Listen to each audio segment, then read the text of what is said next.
What's up, you guys? It's Matt here. So, since we have the start of the new year, I want to take you through what are going to be the best cards for you to own in 2024. Starting the new year, you want to start with some sort of great selection. And there's a lot of people that have a ton of cards, but we know what are the best cards to use. We only use a select few of them. Now, some may come up throughout the year that may have revamps, they may have new sign up bonuses, and you might want to go after those because of those fresh new things that they do have. However, these are cards that have been great over the past years, and maybe one or two that has recently come up into the spotlight and been a really good decision for a lot of people. So make sure you guys hit the like button, hit the subscribe button, and hit that notification bell for more of these videos. Also, if you guys want to follow me on Rumble, feel free to check out the link for Rumble down below. If you are watching on Rumble right now, I appreciate you for doing so. I think we are somewhere around 17 followers over there. So if you want to be a part of the first 20, feel free to go over there, click that link in the description, and sign up for Rumble. Follow me on Rumble. But we need to talk about the best credit cards that I believe for 2024. Now, it has a bunch of different things included in them, whether you're looking at ones that have an annual fee, a larger annual fee, ones that you can get more benefits from, other ones that you can get a decent amount of credits, or even some extra benefits from if you're into certain things, like maybe trading cryptocurrency. So let's get into the first card. Now, the first card that I have on this list is the American Express Blue Cash Preferred Card. This is a card that I've talked about plenty of times before, where currently you would get 6% cash back at US supermarkets, 6% cash back at streaming services, 3% at gas stations, and you would also earn $250 cash back when you spend $3,000 with your first 6 months of owning the card. You also have an introductory $0 annual fee versus the $95 annual fee that it does have for the rest of the years. So honestly, this is a really good option for a lot of people that maybe only want to pay a small annual fee, but don't want to pay that larger annual fee and still want to gain a decent amount of benefits from it, especially if you're into normal spending, because it has grocery store purchases. It is up to $6,000, so that's probably the drawback that you have with it. But everything else, I mean, the $95 annual fee, and especially the $0 introductory annual fee, works for everyone, honestly. But that's kind of one of my, it's not a sleeper play, it's one of my main players in my wallet. This is one that is in my wallet that I use all the time when I don't have grocery store purchases somewhere else that I'm not going to use the $6,000, because I definitely spend over $6,000. When in doubt, partner it up with the American Express Blue Cash Everyday card. But the next card that I wanted to talk about was the Wells Fargo autograph card.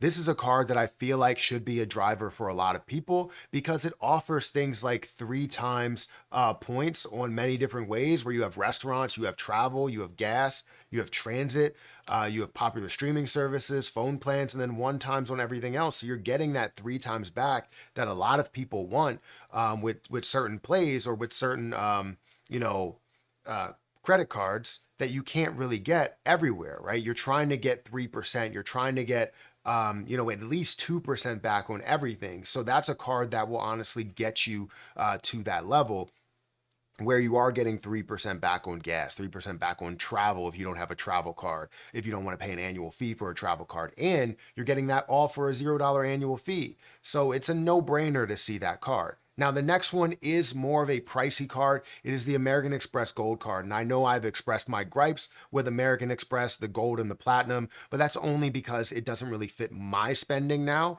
It does fit the grocery spending, but it doesn't fit everything else within its portfolio, right? Like if I wanted to get the use out of the credits and all that stuff.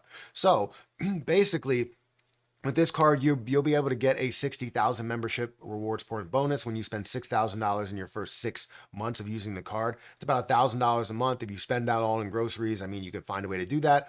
4x on restaurants worldwide, 4x on supermarkets, 3x on flights, 1x on all other purchases. It does have two $120 credits, a Uber credit, and then a dining credit as well. And this is all for a $250 annual fee at the moment, at the time of recording this video. And the reason why I say that is because things do change pretty frequently within credit cards, especially as you are seeing, the American Express Platinum card go up to $695. So honestly, this is a really, really good option for people that do maybe want to spend a little bit more on a credit card to get more perks within American Express, as well as have the dining credits if you feel like you're going to be able to use them. If you're not going to be able to use them, this card may not be for you, honestly. The next card that I have on the list is the Chase Freedom Flex card. This is a card that I recently got, and it was my first Chase card. And the reason why I really like this card is mainly for the revolving categories, because you want to offset the revolving categories from the Discover card.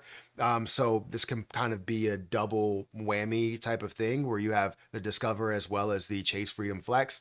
But the Chase Freedom Flex will give you 5% on these combined purchases in these areas. So if you have groceries, or you have wholesale, or whatever the calendar really says, you're going to be able to get that 5% back on those within that quarter. You also get 5% on travel purchases through Chase Ultimate Rewards, 3% on dining at restaurants, and this is take in and take out. But then you also have 3% at drugstores and 1% on all other purchases. So this is honestly a really, really good card that I feel like is not a sleeper card, but I feel like a lot of people overlook it because then they'll go to the Discover card. They always start with that card as a student, and this may take a higher credit score in order for you to get approved for it. So they kind of overlook that a little bit. So it might be a little bit of a sleeper, but it's no annual fee and you get all these extra benefits from it. Now, the last card that I have on the list here is going to be a card that I brought up a couple of times in the past maybe 2 months or past month since this channel has really been open, and it is the crypto.com cards. I wouldn't say Jade Green card, but it's all of the crypto.com cards. And the reason why I say crypto.com cards is they classify it as the only card you will ever need, right? The only card you will ever need is going to be the crypto.com cards, which it could be the Ruby card, it could be the Jade Green card, it could be the Icy White card, or the Obsidian card. And these cards are not saying that it's just a multitude of colors. No, you're getting something extra with them, right? If you are into cryptocurrency and you're looking to get CRO back and see the value of what you can gain in CRO, the reason why this is kind of my everyday driver with a lot of things is because right now I'm gaining an extra 3% on this. So I can gain up to, I'm gaining an extra 2%. I'm somewhere around 4% that I'm gaining on every single purchase that I have because I'm trading with crypto.com. And because I'm going through all of those different scenarios, I'm in the Rewards Plus program where I'm able to get up to 3% back. Now, I'm not getting 3% back. I'm getting about 1.75, I believe, cents back or percent back from that, plus the 2%. So about 3.75% overall from my level to where I'm at.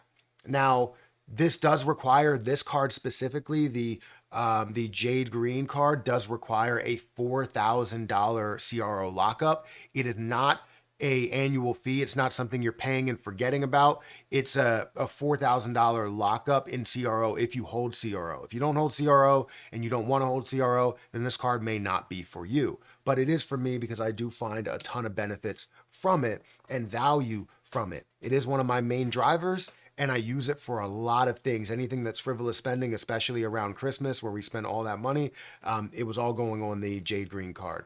So anyways, guys, hit that like button. Let me know what you think about all these cards, about the best cards for 2024. There are a lot out there, but I wanted to cover the basis to where you have investing style ones, you have no annual fee ones, you have more like everyday driver ones, you have more everyday spending ones, as well as annual fee and a little bit lower of an annual fee. So if you want to check out any of these cards, I don't know if I'll have all the links down below, but you can just search it on Google and you'll find a good offer. Go in incognito mode, you'll definitely find one. But guys, hit that like button, hit that subscribe button. I'll catch you in the next one. See ya.